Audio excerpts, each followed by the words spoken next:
জলপাই পরিষ্কার করে ধুয়ে সিদ্ধ হতে বসিয়ে দিলাম। এখন সিদ্ধ করব।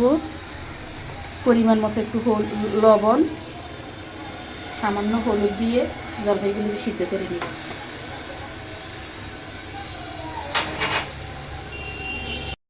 এগুলো সিদ্ধ হয়ে গেছে, জলপাইগুলো এখন ঢেলে নিব।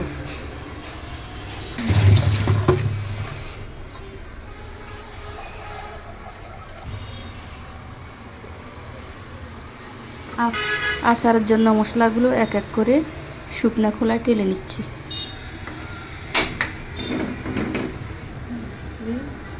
এগুলো ধনে,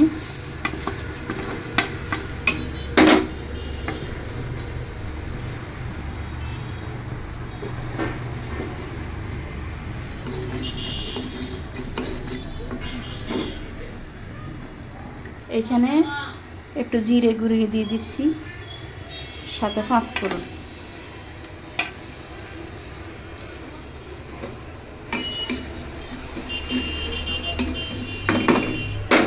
শুকনো মরিচগুলো দিয়ে দিচ্ছি। এগুলো একসাথে পাটায় বেটে নিব।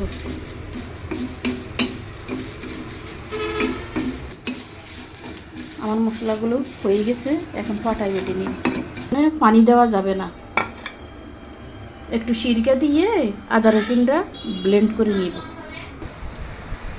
ম্যাশ করে নিব এইভাবে। জলপাইয়ের আচারের জন্য পরিমাণ মতো তেল দিয়ে দিচ্ছি। এখানে আমি 1 কাপের উপরে তেল দিয়েছি। পরিমাণ মতো 5-6টা শুকনো মরিচ দিয়েছি, 1টা তেজপাতা আর 7টা এলাচ দিয়েছি একটু থেতো করে। আস্তে একটু 5 ফোড়ন দিয়েছি।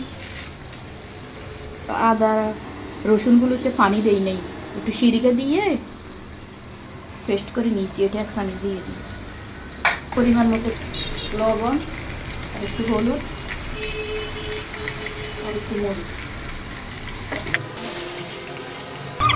যে ভেঙে রেখেছি এই জলপাইগুলো দিয়ে দিচ্ছি।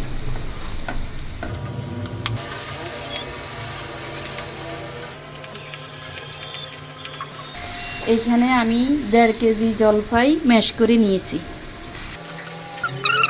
এখন 4 কাপ চিনি দিয়ে দিচ্ছি।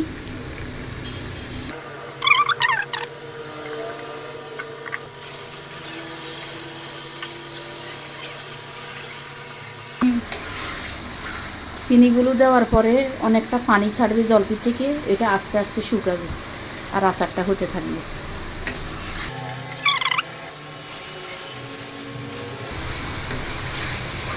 বারবার নিয়ে দিতে হবে, না হয় আচারটা পুড়ে যাবে, পুড়ে গেলে স্বাদ নষ্ট হয়ে যাবে। এখানে আমি সামান্য একটু টেস্টি সল্ট দিয়ে দিচ্ছি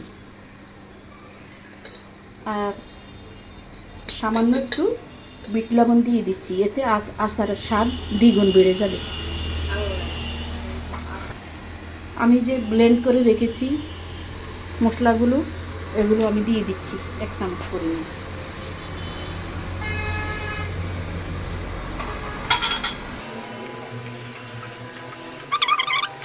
এইভাবে আপনারা বাসায় ট্রাই করবেন আর আমার আচারটা এইভাবে বানিয়ে খেয়ে দেখবেন আপনাদের কাছে কেমন লাগে, আমাকে কমেন্টে জানাবেন।